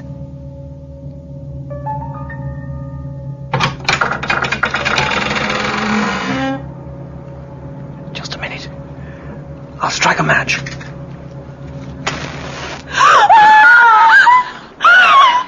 Isabelle, stop! It's only me, Cordelia. Oh, shut up, you stupid bitch. It's only Cordelia. Oh, I'm sorry. What the hell did you do that for? What are you doing here anyway, lurking in the shadows? I could ask you that. We came to collect the Antonello that Isabelle lent Mark when she came to supper here. And I thought it would be a good opportunity to cure her of her morbid obsession with the place.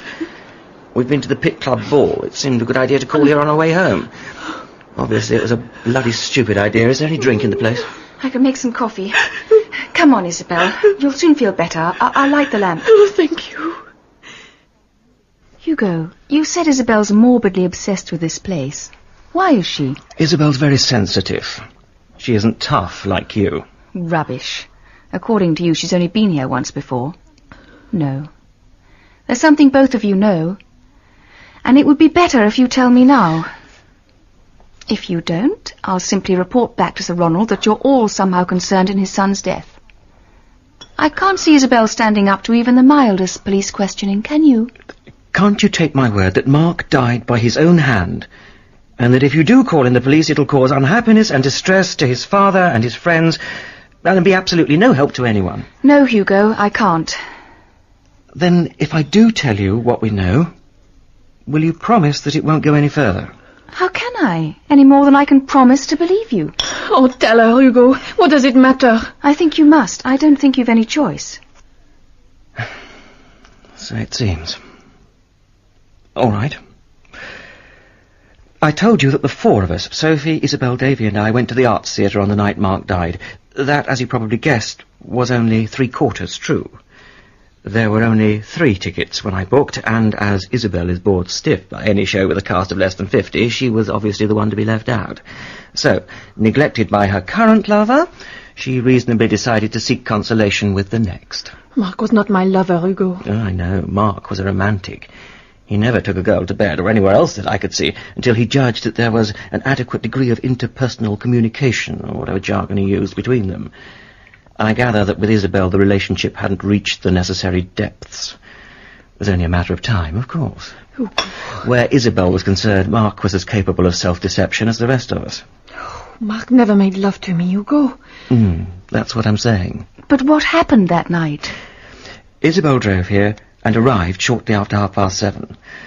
The door was open and she came in. Mark was already dead.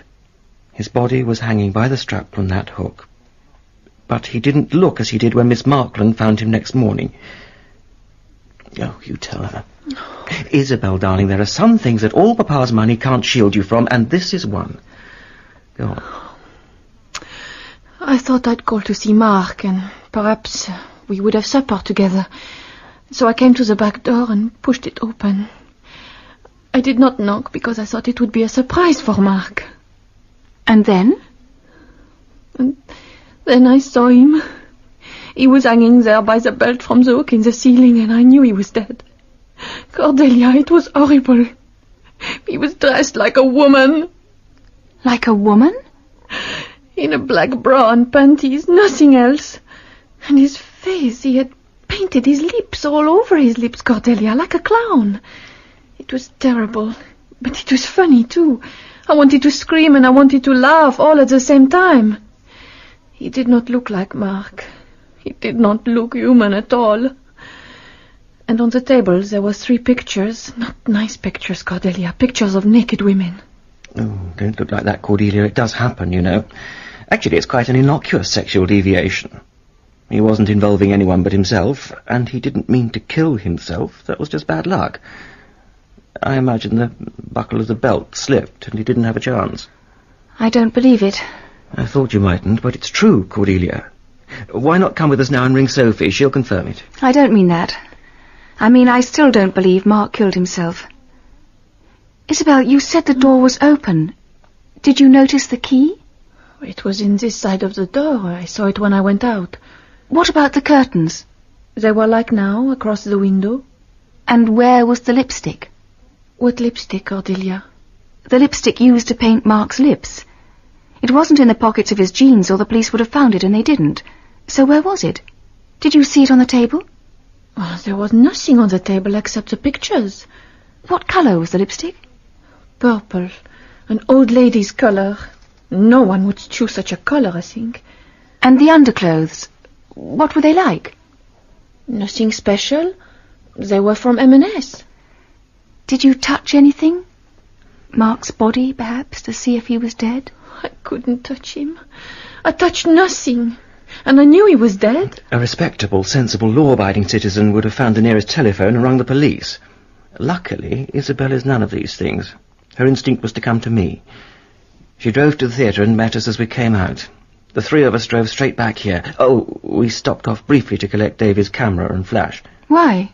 Well, that was my idea. Obviously, we had no intention of letting the Fuzz and Ronald Callender know how Mark had died. We planned to clean him up and dress him in his own clothes. But I thought we'd better have a record of how we found him. We didn't know what law we'd be breaking, but I reckoned there must be one. And we didn't want to risk a murder charge. However, in the event, our good intentions were frustrated. Someone else had got here first. Tell me about it. There was nothing to tell. Davy and I told the girls to wait in the car. Isabelle was too frightened to be left alone, and it seemed only fair to Mark to prevent Sophie from seeing him. Odd, this concern for the susceptibilities of the dead. Perhaps it's only when people are dead that we can safely show how much we cared for them. When we got here, there was nothing for us to do. We found Mark's body and this room just as Miss Markland described them at the inquest. Mark was naked except for his jeans. No magazine pictures on the table, no lipstick on his face. But there was a suicide note in the typewriter and a mound of ash in the grate. Oh, he didn't hang around. Someone else might have turned up at any minute. Mark must have had more visitors that night than during the whole of his time at the cottage. Look, someone played a stupid trick on me last night. When I got back here from the party, there was a bolster slung from that hook. Did you do that? Of course not. Why on earth should I? In any case, I didn't even know you were living here. The most likely person is whoever came here before us. I know. Someone took a risk for Mark. He or she won't want me ferreting around. But they'd have got rid of me a lot more easily by telling me the truth. As it is, I'm finding it all out for myself. I, George Albert Botley of Stonegate Lodge, Harrogate, being of sound mind, hereby direct that on my death all my possessions shall be sold, since I wish to prevent the usual unseemly wrangling over bric-a-brac. I bequeath the sum of £500 to each of the servants in my employ at the time of my death. Of the residue of my estate, I bequeath one half absolutely to my daughter, Evelyn, now that she has demonstrated that she has at least one of the normal attributes of a woman. The remaining half, valued today at approximately £400,000, but it is to be hoped to be much enlarged by judicious investment, I bequeath to my beloved grandson, Mark Callender, to be his absolutely on his attaining his 25th birthday. In the interim, I direct that the bequest be placed in trust on his behalf.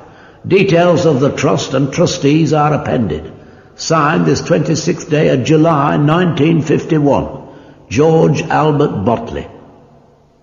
I had set aside a couple of hours for searching out the Botley will in Somerset House, but the process took longer than I expected. I managed to catch the 1816 from Liverpool Street, but it was nearly 8 o'clock before I arrived back at the cottage. I felt in my shoulder bag for the key, and bending down, fitted it into the lock. The attack caught me completely by surprise. A blanket fell over me, and then there was a cord around my neck, pulling the hot, stifling wool taut against my mouth and nostrils. As I gasped for breath, a sharp pain exploded in my chest and I passed out. The moment of liberation was a miracle and a horror. Suddenly the blanket was whipped off. There was a second of sweet, reviving air, a glimpse of sky, and then I felt myself falling in helpless astonishment into cold darkness. Then my body hit the water. Ice-cold hands dragged me into a vortex of horror. I struggled to the surface through what seemed an eternity of cold, encompassing blackness. I looked up.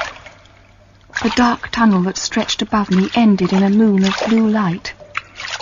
Even as I looked, the well lid was dragged slowly across like the shutter of a camera, blotting out the light. Desperately I trod water, reaching for the bottom. There was no bottom. Frantically, moving hands and feet, willing myself not to panic, I felt round for a possible foothold. There was none. The funnel of bricks, smooth and sweating with moisture, stretched around and above me like a circular tomb. And then I felt a saving anger. I wouldn't let myself drown, wouldn't die in this horrible place, alone and terrified. The well was deep but small, the diameter barely 4 feet. If I kept my head and took time, I could brace my legs and shoulders against the bricks and work my way upwards. Slowly I began, first shifting my feet one after the other in tiny sliding steps, and then humping up my body inch by painful inch. Once my legs slipped, and I slithered back several yards before I found a purchase. Once I was gripped by cramp and lay stretched as if on a rack until the agony passed and my muscles could move. It seemed as if I climbed for hours, my strength fading the higher I reached. And then, when I knew that without help I could get no further, help appeared. A few feet above my head I saw, dim in the fading light, the bottom rung of a short ladder fixed to the last few feet of the well. I lifted my hands towards it, knowing even as I did so that it was out of reach. It was then I remembered the strap that had squeezed Mark's life out of his body, that Sergeant Maskell had let me keep, and that I had been using ever since as a belt, wound twice around my waist, comforting and reassuring as a talisman. Carefully I threw the buckle end over the bottom rung of the ladder and did up the strap. I have no clear memory of the last half hour of the climb, but finally I reached the top of the ladder and strapped myself firmly to the uprights. For a moment I relaxed. I was safe. Sooner or later someone would come and rescue me. Miss Markland knew I was at the cottage, Miss Markland would come. And then the final horror burst upon me. There would be no rescue. Someone would indeed come to the well, come stealthily under cover of darkness, but it would be my murderer. He had to return. It was part of his plan. He would come back that night and remove the well cover again. No one would ever be able to prove that my death wasn't an accident. There was nothing I could do but wait, until I heard his footsteps and the lid drawn slowly back to reveal his face.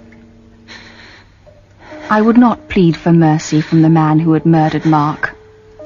I knew there would be no mercy.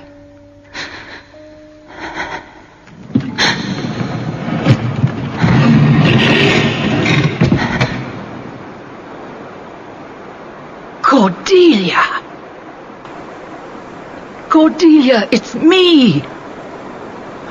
Miss Markland! Thank God! There, drink that. How are you feeling now? Much better, thank you. But how did it happen? You must tell me. I don't know, I can't remember anything. I must have decided to explore the well and lost my balance. But the lid was in place. I know, someone must have replaced it. But why? Who would have come this way? I don't know, but someone must have. Someone must have dragged it back. Miss Markland, you saved my life. Oh. How did you notice what had happened? I came to the cottage to see if you were still here. I came earlier today, but there was no sign of you. I come here often, you know. I always look at the well. You saved my life. But please, do go now.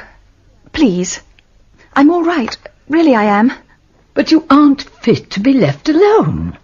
And whoever replaced the lid might come back. I'm perfectly safe. Besides, I have a gun. I only want to be left in peace.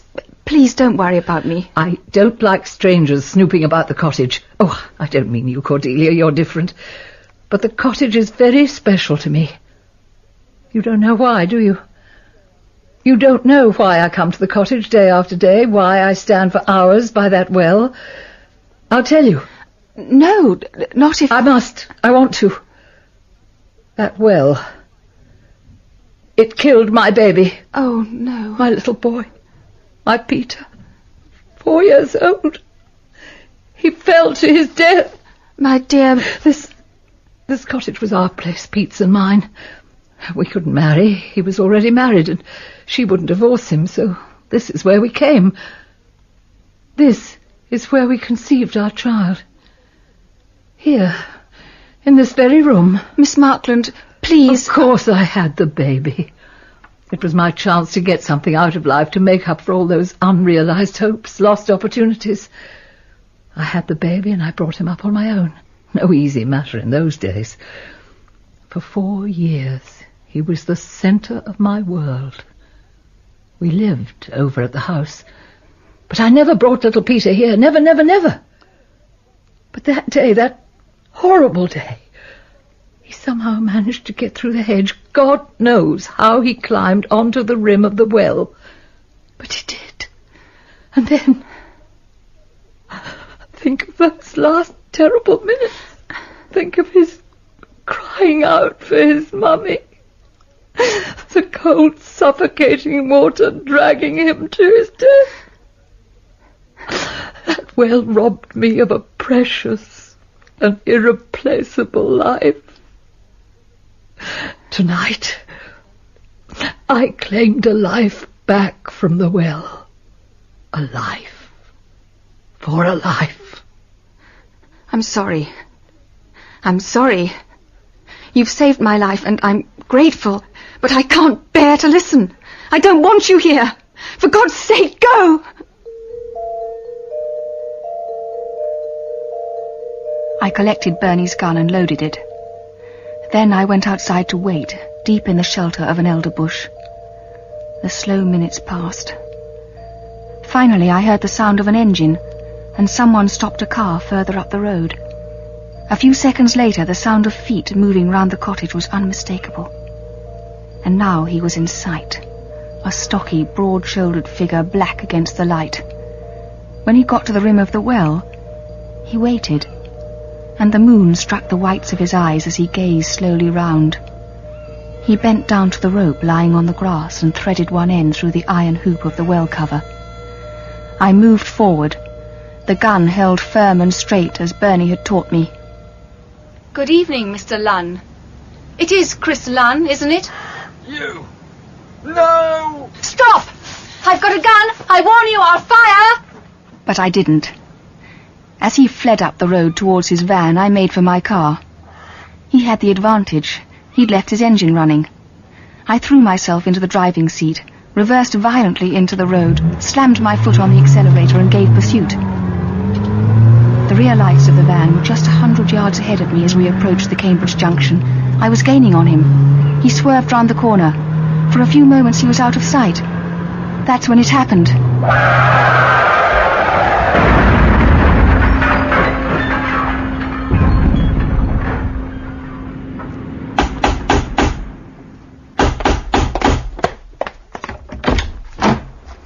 Miss Gray, what's happened? You look terrible. Come in. Thank you. What on earth are you doing with that gun? Oh, I didn't realise. I had it with me in the car. Well, let me take that. There's no one here you need to fend yourself against. Tell me what's happened. No, I've come to report to Sir Ronald. Where is he? Where he was the last time you came here, in his study. This way.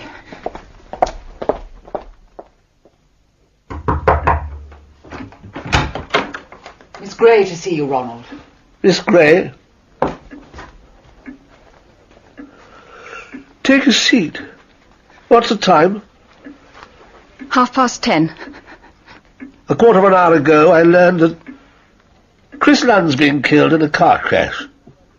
You know, I took him out of an orphanage 15 years ago. He never knew his parents. An ugly boy, difficult, already on probation. But he was one of the best natural scientists I've ever known. If he'd had the education, he'd have been as good as I am. Then why didn't you give him his chance? Why didn't you educate him? Because he was more useful to me as a lab assistant. I said he could have been as good as I am. That isn't good enough. I can find plenty of scientists as good. I couldn't have found another lab assistant to equal Lunn. You've come to report, of course. It's very late, Miss Gray, and as you can see, I'm tired. Can't it wait till tomorrow? No, I'm tired too, but I want to finish the case tonight. Now. Then tell me, why did my son kill himself? I take it you do have some news for me? You'd hardly have burst in here at this hour without something to report? Your son didn't kill himself. He was murdered. He was murdered by someone he knew very well. Someone he didn't hesitate to let into the cottage. Someone who came prepared. He was strangled or suffocated, then slung up on that hook by his own belt.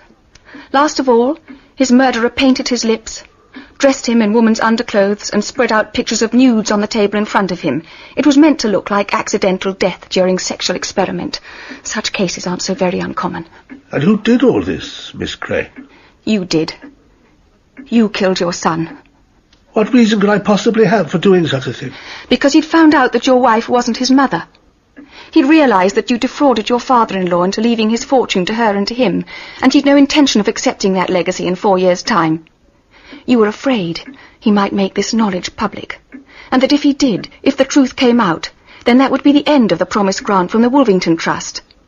The future of your laboratory was at stake. You couldn't take the risk. Then who undressed him again? Who typed out that suicide note? Who washed the lipstick from his face? That's what you must know. It's why you employed me, isn't it? You can't bear not to know. Well, I think I do know, but I shan't tell you. You forfeited the right. You killed Mark, and you prepared an alibi just in case it was needed. You got Lunn to ring you at college and announce himself as your son. He was the one person you could rely on absolutely. He didn't require explanations. He did what you told him. But you'd prepared an alibi you didn't dare use, because you didn't know precisely when Mark's body was first discovered. If someone had found him and faked that suicide before you'd claimed to have spoken to him on the phone, your alibi would have been broken, and there's nothing more damning. So you put matters right with Benskin. You told him the truth, that it was Lun who'd rung you. You could rely on Lun to back you up. But it wouldn't really matter, would it? Even if he did talk, no one would believe him. No. Any more than they'll believe you. You've been determined to earn your fee, Miss Gray. Your explanation is ingenious. It even has a certain plausibility. But you know, and I know, that no police officer in the world would take it seriously. It's unfortunate for you that you couldn't question Lun. And now, Lun's dead. I know. I saw the crash. He tried to kill me tonight. Did you know that? And earlier he tried to scare me into dropping the case. Was that because he'd begun to suspect the truth? If he did try to kill you, he exceeded his instructions. I simply asked him to keep an eye on you, to see I was getting value for money. And so I am, in a way. But you mustn't indulge your imagination outside this room, you know. Unproven slander will get short shrift from the police and the courts. And what proof have you? My wife was cremated, and so was Mark. There's nothing, alive or dead, on this earth to prove that he wasn't her son. You visited Dr. Gladwyn to satisfy yourself that he was too senile to give evidence against you. You needn't have worried. He never did suspect, did he? You chose him as your wife's doctor because he was old and incompetent even then. Be sure of one thing, Miss Gray. Had I ever needed to kill, I'd have done it effectively. I wouldn't be found out. If the police ever learn the state my son was found in, and they might, since someone other than you knows, it'll only reinforce their belief that he killed himself. Mark's death was necessary, you know, and unlike most deaths, it served a purpose. And don't say that what I'm doing here isn't worth a human life. Show me that hypocrisy. You don't know and you will never understand the value of what I'm doing here. Anyway, what difference will Mark's death make to you? You never heard of him before you came to Garforth House. What's the matter? Are you ill? No, I'm not ill. I knew I must be right. But I can't believe it. I can't believe a human being could be so evil. If you're capable of imagining it, then I'm capable of doing it. Haven't you discovered that about human beings yet, Miss Gray? You could have let him live. The money wasn't important to him. He would have understood and kept quiet. Would he? And how could he, or I, come to that? Have explained his rejection of a great fortune in 4 years' time. People at the mercy of what they call their conscience are never safe. My son was a self-righteous prig. How could I put myself and my work in his hands? You're in mine, Sir Ronald. You're mistaken, Miss Gray. I'm in no one's hands. We have no witnesses. You have one, Ronald. Eliza, how long have you been there? Long enough. Eliza, don't be silly. You killed Mark. Eliza! Miss Gray, can't you talk to her?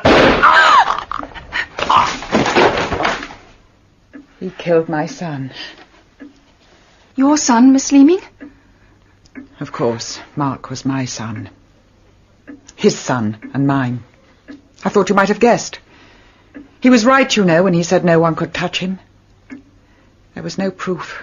Then how could you kill him? How could you be so sure? This lipstick's mine. I found it a minute ago in the pocket of his dinner jacket. He last wore it when he dined in Hall on feast night. The night he killed Mark. But it could have been planted there. Lun could have put it there to incriminate him. Chris Lun didn't kill Mark. He was in bed with me at the time Mark died. You were in love with Chris Lun? Don't look at me like that. I've loved only one man in my life, and he's the one I've just killed. Talk about things you understand. Love had nothing to do with what Chris Lun and I needed from each other. Well, what are you waiting for? Hadn't you better phone the police? Do you want me to? What does it matter? Do you want the world to know how your son died and who killed him? Is that what Mark would have wanted? No. Mark never believed in punishment. Then we've got to work quickly. What should we do? First, is there anyone in the house? No, the servants are in London. No one's working in the lab tonight. Thank heavens for that. Now, the first thing for you to do is wash your hands thoroughly. I don't know much about firing residue, but the police may test for it. As for the rest, what you don't see, you won't have the trouble of forgetting. What were you doing when we met in the hall? Getting myself a nightcap, a whiskey. Then you would have met me as I came out of the study. So go and get it and leave the glass on the side table in the hall. That's the kind of detail the police are trained to notice. And be quick, we're working on borrowed time. I'll be as quick as I can. Go on, Cordelia. How would you shoot yourself behind the right ear? Show me. No, Cordelia. That's the little mistake Mrs. Clarendon made, and it nearly hanged her. If you kill yourself with a shot behind the right ear, you'd press the trigger with your thumb and hold the revolver with the palm round the back of the butt. It's a case I'll never forget. First murder I ever worked on with the super. Inspector Dalgleish, as he then was. The Dalgleish Pride Triumph. Mrs. Clarendon confessed in the end. Yeah. Thumb on the trigger, Cordelia. Palm round the back of the butt. Right. All done. Now, we must act out the rest just as it would have happened. It's essential we're telling as much of the truth as possible when we're questioned. You meet me as I come out of the room. I've been with Sir Ronald for about 2 minutes, no more.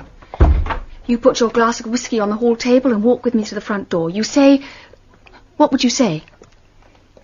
Has he paid you, Miss Gray? No, I'm to come for my money in the morning. I'm sorry, it wasn't a success. I've told Sir Ronald I don't want to go on with the case. That's your concern, Miss Gray. It was a foolish business in the first place. Oh, there's one thing you better know. I was the one who found Mark first and faked the suicide. He'd rung me earlier in the day and asked me to call. I couldn't get away till after 9 because of Lun. I didn't want him to be suspicious. But when you found Mark, didn't it occur to you there was something odd about his death? Door unlocked, no lipstick? I suspected nothing until tonight when I heard you talking. We're all so damn sexually sophisticated these days. I believed what I saw. It was all horror, but I knew what I had to do. Do you know, typing the note was one of the worst parts. The sound of that typewriter in the quietness. And it was the note that first put me on to you. When I first came here, you spoke the whole of the Blake quotation. The typed version was 10 words short. I first noticed that when I visited the police station. It pointed direct to you. That and the fact that you'd read English at Cambridge. We mustn't waste any more time before ringing the police. Someone may have heard the shot. Not likely. We're some distance from the village. Now you must walk with me to the car.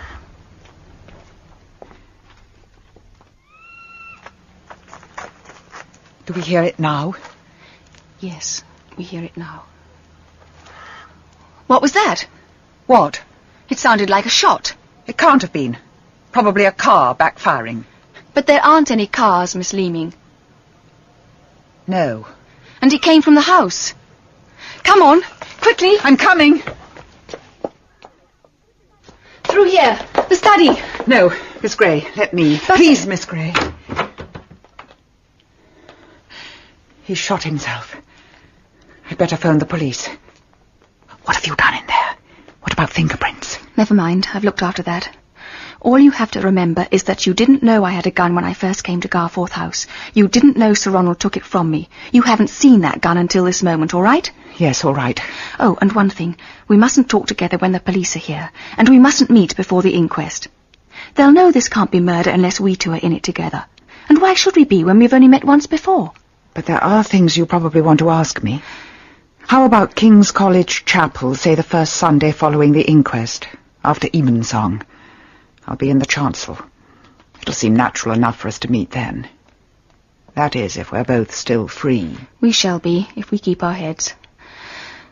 Now, let's ring the police. Yes, why not? What's there to be afraid of? After all, we shall be dealing only with men. Now it's all over, I shall have to be grateful to you for the rest of my life. I'm not sure I like that. An unaccustomed humility. Then don't feel it. I was thinking of Mark, not of you. I thought you might have acted in the service of justice or some such abstraction. I wasn't thinking about any abstraction. I was thinking about a person. Shall we walk down to the river?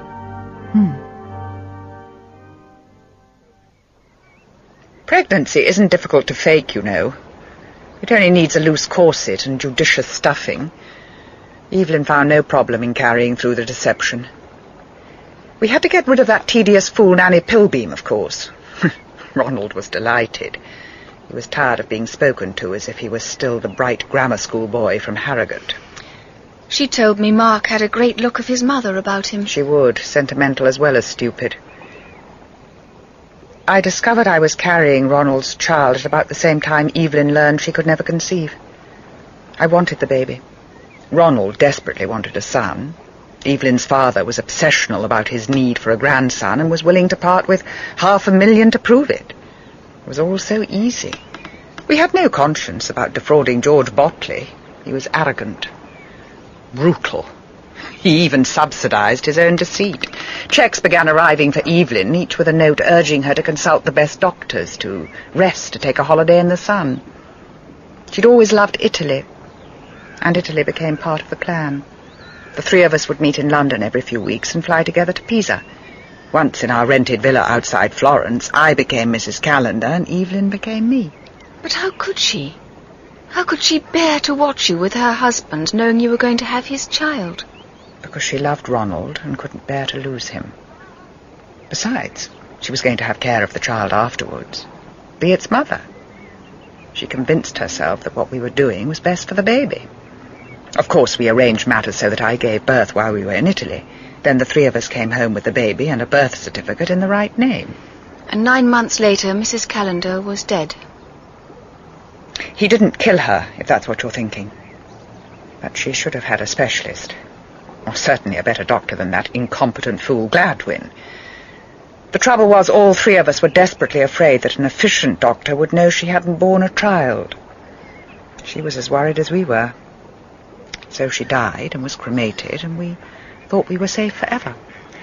She left Mark a note before she died. Just a hieroglyphic in her prayer book. But it was her blood group. Yes, we knew the blood groups were a danger. Ronald had taken blood from the three of us and made the necessary tests, but after she was dead, even that worry ended.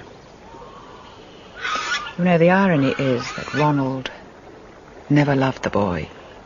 He simply couldn't. And I wasn't allowed to love him either.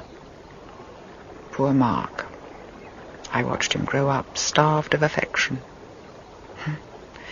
He must have thought I was mad, this strange, discontented woman whom his father couldn't do without, but wouldn't marry. Look, I've written out a brief confession. There's nothing in it about Mark, just that I shot Ronald Callender immediately after you'd left Garforth House. Put it somewhere safe. One day you may need it. Nonsense. Ronald has powerful friends. They may ask questions, have a quiet word in the right ear. That's how they work. The case is closed. The inquest has given its verdict. Your lover shot himself. That's all either of us need to remember, now or ever. Pride's Detective Agency. Miss Cordelia Gray? Yes? This is New Scotland Yard. Could you please make it convenient to call here sometime later today? Chief Superintendent Dalgleish would like to see you. Well, let's see how far we've got. From what you saw in the cottage, you suspected Mark Callender might have been murdered, and you told Detective Sergeant Maskell as much when you visited Cambridge Police Station. Then you traced Mrs. Callender's old nurse and learned about her marriage and the boy's early life.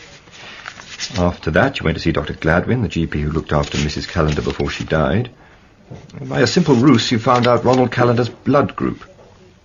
The only point in doing that would be if you suspected Mark wasn't the child of his parents' marriage. You then did what I would have done in your place, visited Somerset House to examine Mr. George Botley's will. That was sensible. The one thing you didn't tell me about was your fall down the well. I got that from Miss Markland. It was an accident. I don't think so, Miss Gray. You couldn't have pulled the well cover free without a rope, and Miss Markland is positive she tripped over the rope, coiled neatly and half hidden in the undergrowth. I don't recall any details. The first thing I remember is hitting the water. In any case, I can't see what this has to do with Sir Ronald Callender's death. It might have a great deal to do with it. If someone tried to kill you, and I think they did, it was because you and your investigation had become a danger. You were getting too close. Someone replaced that well lid, Miss Gray. You didn't fall through solid wood. No. Miss Markland told me that after she rescued you, you insisted she went away. You told her you weren't afraid to be alone in the cottage because you had a gun. I wanted to get rid of her. She told me some dreadful story about her illegitimate child falling down the well to his death. I didn't want to hear it. I couldn't bear to just then. I told a lie about the gun just to make her go. I think you wanted her to go because you knew your assailant would return, would have to drag the well cover clear. And what's more, Miss Gray, I don't think you would have waited alone in that cottage for your murderer without your gun. I'd left the gun with Sir Ronald that first day. I think Chris Lunn paid you a visit on the night he died. I can find no other reason for him being on that road. One of the witnesses to the accident said he came out of that side turning as if all the devils in hell were after him. Someone was after him, Miss Gray. You. I was on my way to Sir Ronald. At that hour? And in such a hurry? I wanted to see him urgently. I decided to drop the case. I wanted to tell him at once and get it over and done with. I wonder. Have you thought of consulting a solicitor, Miss Gray? Why should I need a solicitor when I'm telling the truth? It's when people start telling the truth that they most often feel the need of one. Superintendent Dalgleish, I have always told the truth. Why should I lie? Well, it could be to protect yourself, which I don't think likely, or to protect someone else. The motive for that could be love, fear, or a sense of justice. I don't think you've known anyone in this case long enough to care for them deeply, so that rules out love. And I don't think you'd be very easy to frighten, so we're left with justice. A very dangerous concept, Miss Gray. Oh, thank you, Sergeant.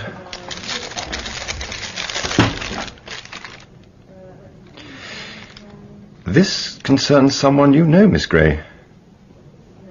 Elizabeth Leaming is dead. She was killed 2 days ago. The car she was driving went off the coast road south of Amalfi. This note is confirmation of identity. May I go home now? Yes. I don't think there's much point in your staying now, do you? She didn't kill Sir Ronald. He took the gun from me. He took the gun... That's what you've been telling me. I don't think you need trouble to say it again.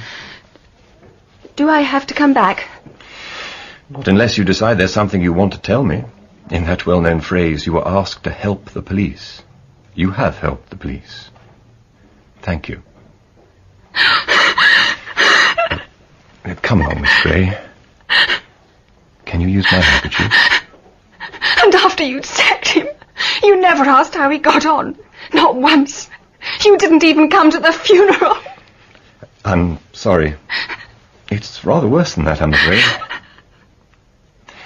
I know now your partner was the Bernie Pride who once worked with me. But the truth is, I'd forgotten all about him. You sacked him. All he ever wanted was to be a detective, and you wouldn't give him a chance. Well, actually, the Metropolitan Police hiring and firing regulations aren't quite as simple as that. It's true he might still have been a policeman if it hadn't been for me, but he wouldn't have been a detective. He wasn't that bad. Well, he was, you know. Or at least I thought so then. But I'm beginning to wonder if I didn't underrate him. Mr. Dalgleish, he'd have given his right arm to hear you say that. If I understand you aright, Adam, you suspect that Ronald Callender killed his son. Ronald Callender is dead. You suspect that Chris Lunn tried to murder Miss Gray. Lunn is dead. You suggest that Elizabeth Leaming killed Ronald Callender. Elizabeth Leaming is dead. Yes, it's all conveniently tidy. Then I suggest we leave it that way. There's only one person alive who knows the truth, and she's proof against any interrogation we can use. I comfort myself with the thought that she's absolutely guiltless. I took to her, but I'm glad I shan't be dealing with her again. I dislike being made to feel I'm corrupting the young. And she's right, you know. I ought to have found out what happened to Bernie Pride. That wasn't part of your duties? Of course not. But it was a dereliction all the same. It's ironic, you know. But in the end, Bernie Pride's taken his revenge. How do you mean? Well, whatever mischief that child was up to in Cambridge, she was working under his influence. He might just as well have been with her. I agree, but answer this. If she was so influenced by Bernie Pride, then who was the moving force in his life? Who did Bernie Pride take as his model? So it's all my fault? Probably. She's your acolyte, Adam. If you never discover what really happened in Garforth House that night, you've probably only yourself to blame. No wonder you took to the young lady. Well, it's good to be able to feel occasionally that there are some cases better left unsolved. In An Unsuitable Job for a Woman, by P.D. James, dramatised by Neville Teller, Judi Bowker played Cordelia Gray, Anna Massey, Miss Leaming, Robert Lang, Sir Ronald, and Maxine Audley, Eleanor Markland. The coroner was played by James Greene, Bernie Pride by Michael Turner, Mrs. Markland and Mrs. Gladwyn, Elizabeth Kelly, Major Markland, Ian Lindsay, Hugo, Andrew Branch, Sophie, Joanna Myers, Davy, David Bannerman, Isabelle, Edita Brychta, Sergeant Marshall, Nigel Carrington, Horsfall, Brett Usher, Nanny Pilbeam, Barbara Atkinson, Mr. Botley and the Police Commissioner, Timothy Bateson, Miss Sparshott, Jenny Howe, and Adam Dalgleish by Timothy Compton. The play was directed by Matthew Walters.